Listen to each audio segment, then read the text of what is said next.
Hello everyone and welcome back. This as always is Dream Shipwrecked and we are doing an LP of Dead Rising 2.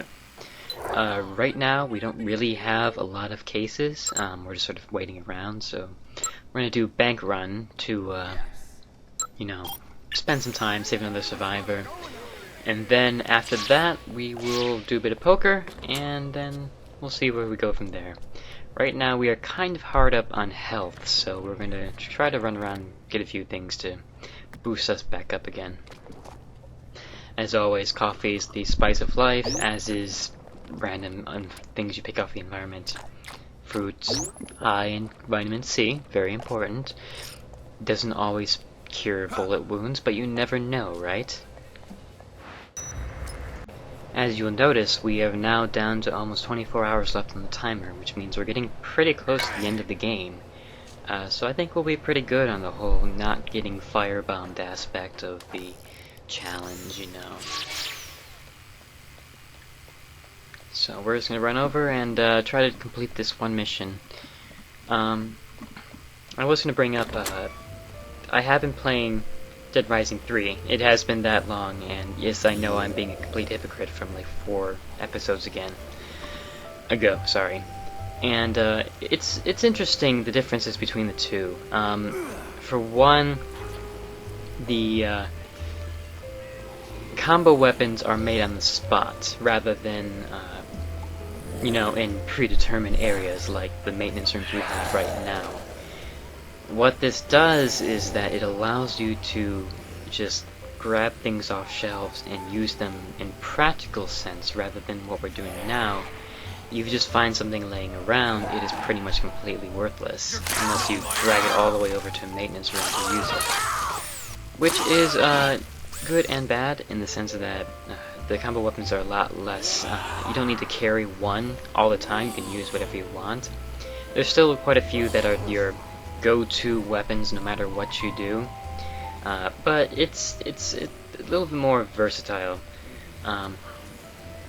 and it's also nice because you can actually use skill points to upgrade your ability to make to craft weapons, food and drink and all that.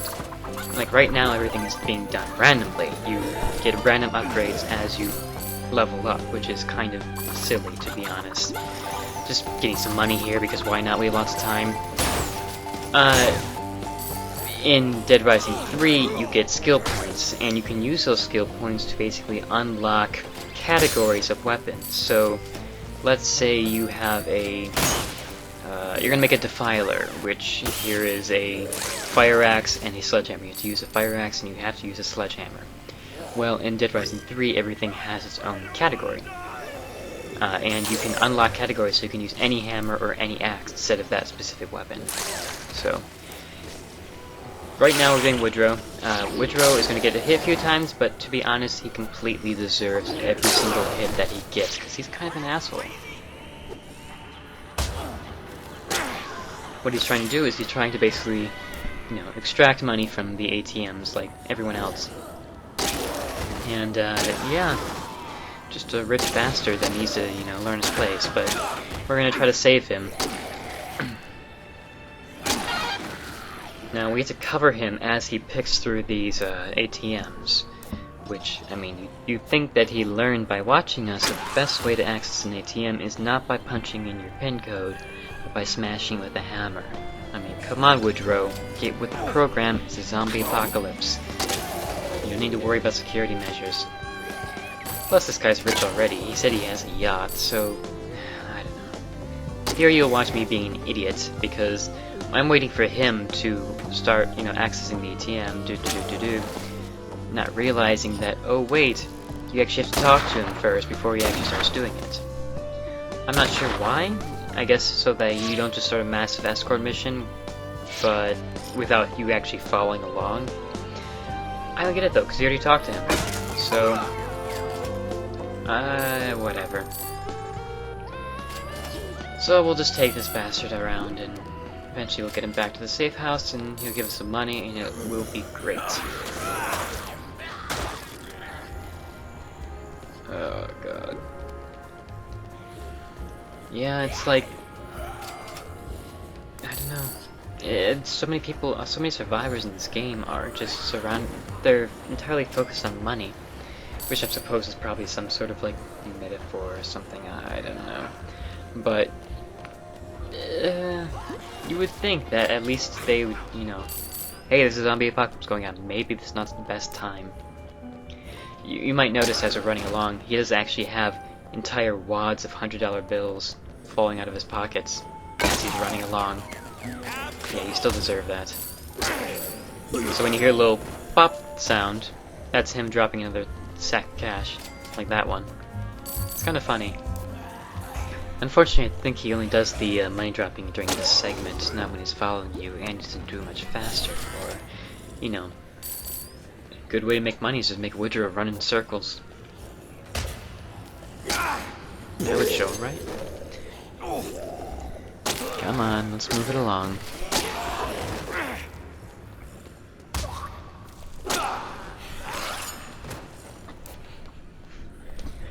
Heh heh heh. Which way, you creepy bastard?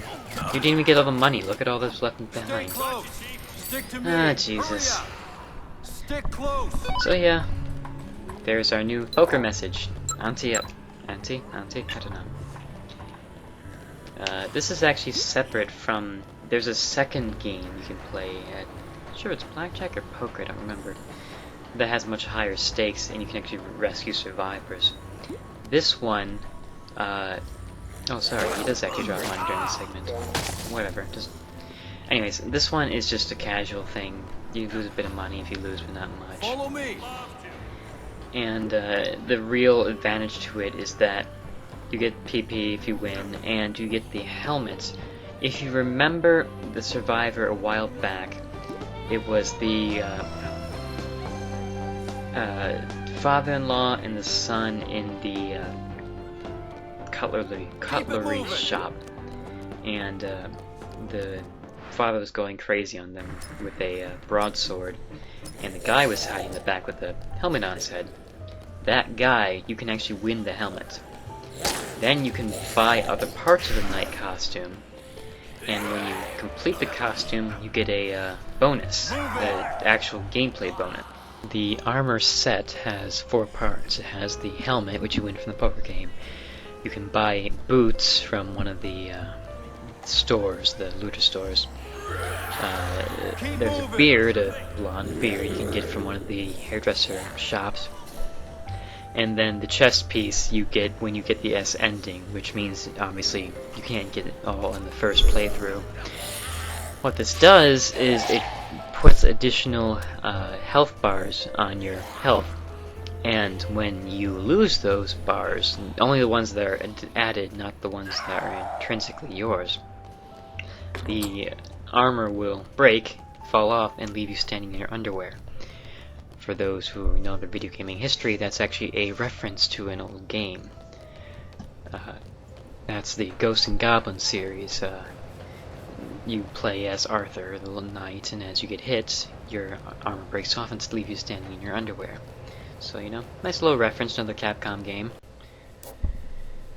And we save Woodrow, it gives us a bit of money, and yay. Yeah.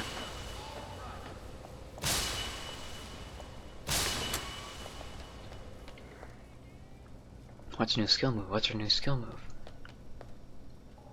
Foot sweep. It's not bad. I mean, you knock out the zombies around you in a quick little ninja move. Anyways, now we're gonna go play poker. This is... I'm not very good at poker. I mean, my pretty much only experience playing it is playing Poker Night at the Inventory, and even that I'm not very good at. It's actually... There's a way to make this poker game a lot easier, and that's to collect the gambling magazines you can find around the map, like we got earlier. There's 1, 2, and 3. If you get them all, then it's way easier to play. But here, we kind of get not great cards anyways. And spoiler alert, I'm gonna fail.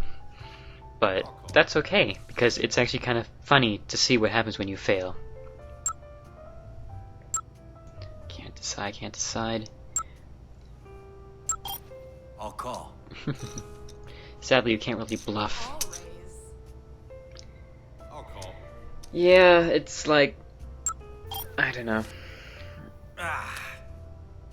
Not good at poker, what can I say? So, Kristen, you can get her out, you don't get nothing. Jack is the guy I was talking about earlier.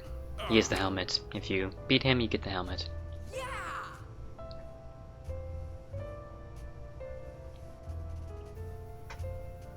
It's actually kind of funny, I had a copyright strike on one of my videos.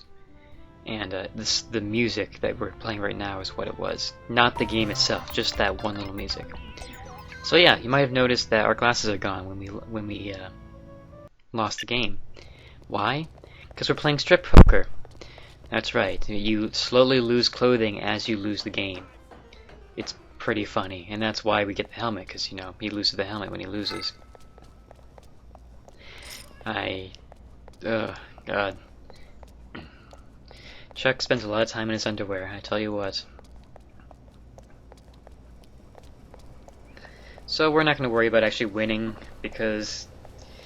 whatever, I really don't care. I mean, we can't even do anything with a helmet without being on the second playthrough, so... less than 24 hours now, notice that. Luckily, we are going to get a few new missions right now.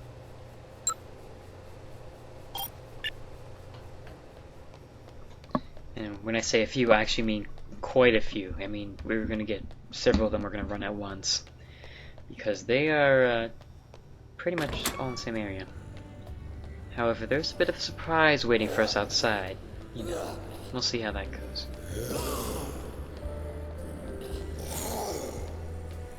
Ooh, orange juice.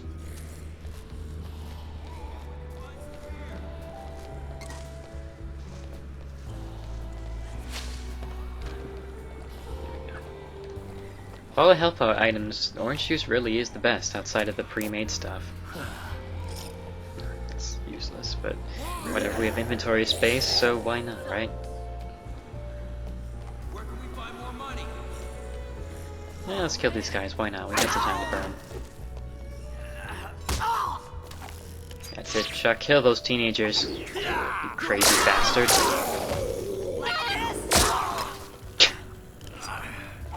It's like one of those samurai movies where the two samurai running at each other and they both fall down.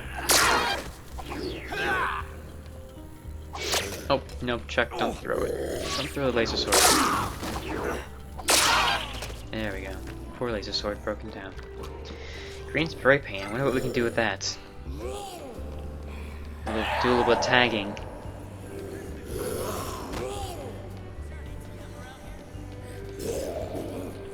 It might be crazy, but it seems like the amount of looters in the game increases as time goes by. I don't know. Which isn't really that bad, because these looters here, they provide you with a flashlight and jewels, which, if you've been paying attention, is exactly what you need to make a laser sword. That's the word. It does make me laugh that the basic attack kills them in one hit, while the super heavy attack for the axe just doesn't. That makes sense. Your creamery only takes up 1 block, so may as well get you rid of it. You might have noticed that we've actually spent exactly 0 amount of time down in the lower level with the trains and all that. We went through all that trouble to unlock that area, and we've done absolutely nothing with it since. Which might be a failing on my part, because maybe it's more efficient in some way, but it's just so much easier just to follow the arrow to wherever it's pointing you. Right on. I don't know, it was kind of a cool boss fight, doing the train thing. The train that has really no reason to even be there, but... whatever. At any rate, here we are going to leave you for a moment with a lovely cutscene.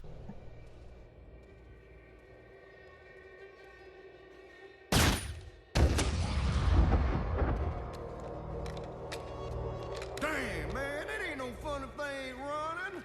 I mean, where's the challenge? This ain't nearly as fun as Border Patrol. But we got a chance to be real patriots here, Earl, and get us some target practice. These so-called survivors. Ah! bunch of whiners let this thing happen. Letting zombies in, foreigners in, letting socialism in. Only way to get this country on track again is clean it right up of all those pansies, floozies, bureaucrats, liberals, and them half-assed conservatives, too. This is a golden opportunity. Damn straight. We's infested in more ways than one. If you ain't with us, you're against us. We gotta clean this country up, one city at a time. That's as American as apple pie, that is. You know what we have to do, Earl? It's our duty to eliminate the threat to our country. Clean this place out completely. Start again like the Great Deluge. Right idea, that.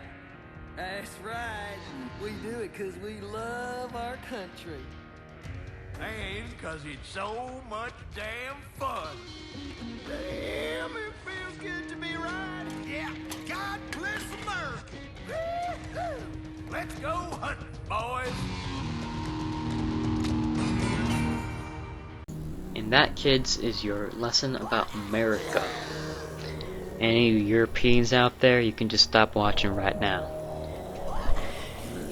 Yeah, these guys, I highly recommend Dead Rising 2 is the #1 Tea Party hunting game of all of them.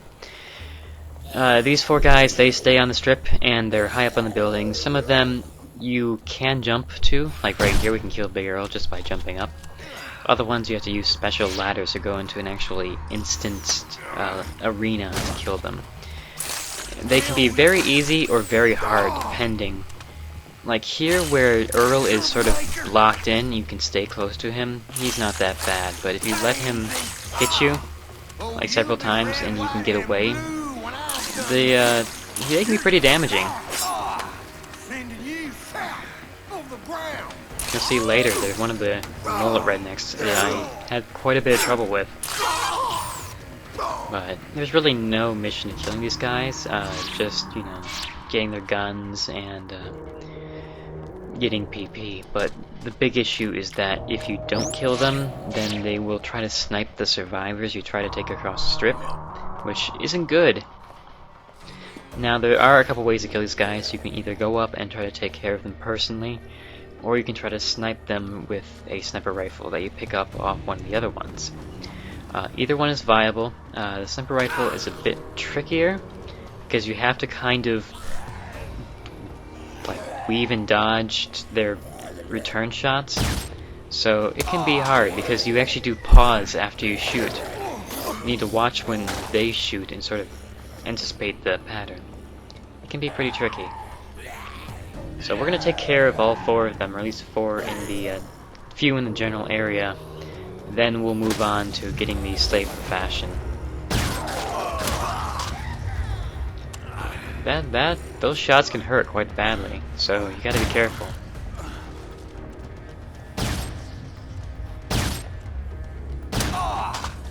Like so.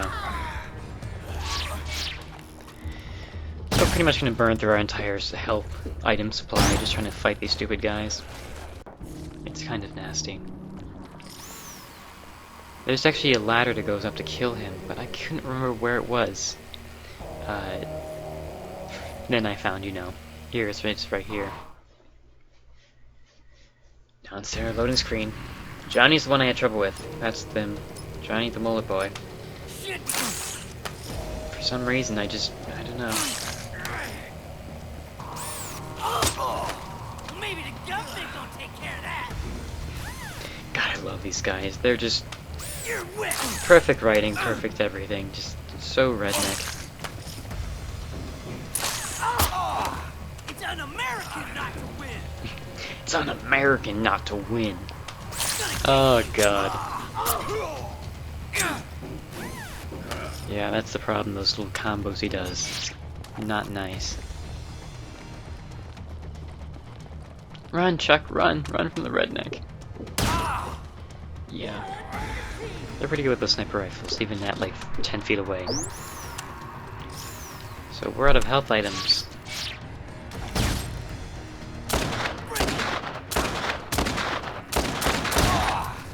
Yeah, apparently this guy plays Call of Duty because he can quickscope us. Now we're almost out of health and dead again, so we're gonna do a little bit of a gimmicky thing here. Try our very best not to get shot while sort of glitching him around the box. Luckily we have the 6-shooter because I don't know what we do without it.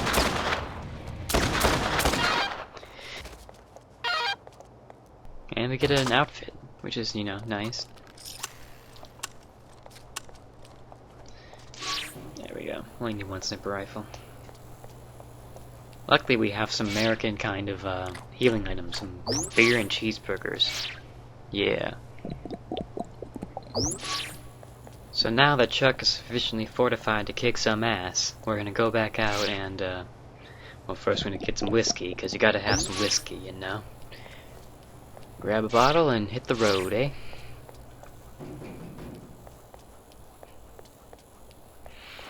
Oh, Lord.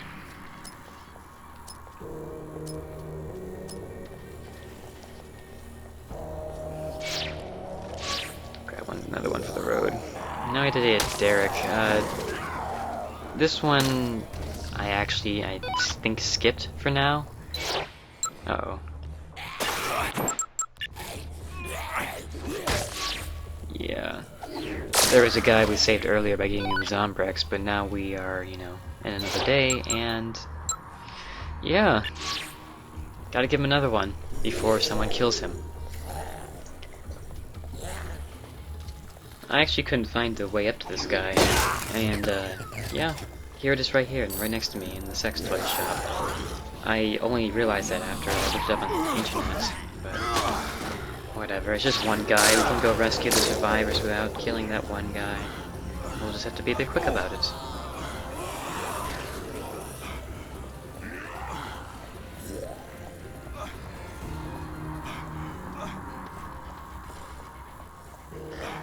What's up with the dramatic music? That kind of makes me worried.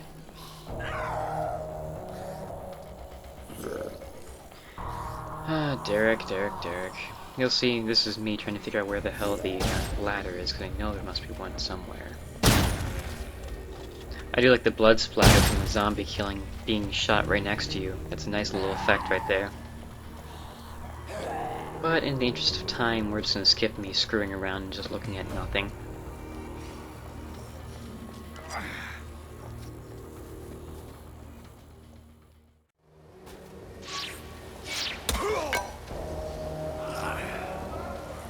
So yeah, after all that build-up, this is how we're going to solve the problem. We're going to do duck and weave and try to shoot the guy.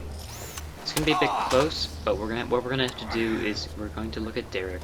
We're going to watch when his little thing bobs and you hear the shot, and you pop out, you shoot him and you jump back. It's pretty cheesy, but, you know.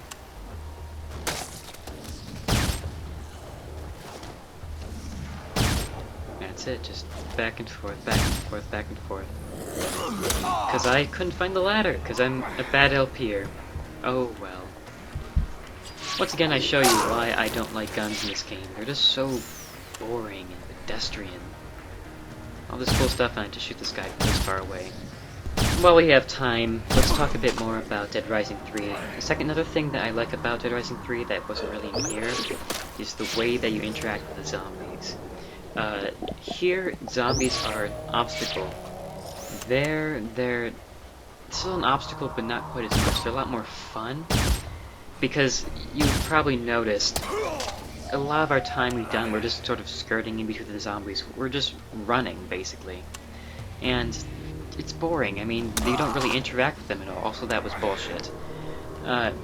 In Dead Rising 3, the prevalence of vehicles, it helps a lot more to actually, you know, move around and like have, you know, fun with the zombies, because you can plow through them by the thousands by building a motorcycle steamroller, and it just, I don't know, it makes things a lot more fun than just ducking and weaving.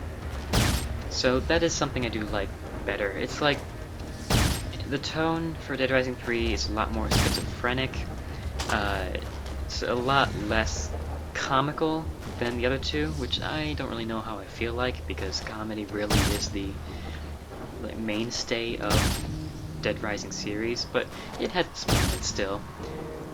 And it's like it's more of a black humor than the silliness that is Dead Rising. Yeah. Oh god. Thank god we had this thing and it actually still worked. Finally he's dead. Ding dong, witch is dead. Anyways, more on that next time. I'll see you guys later.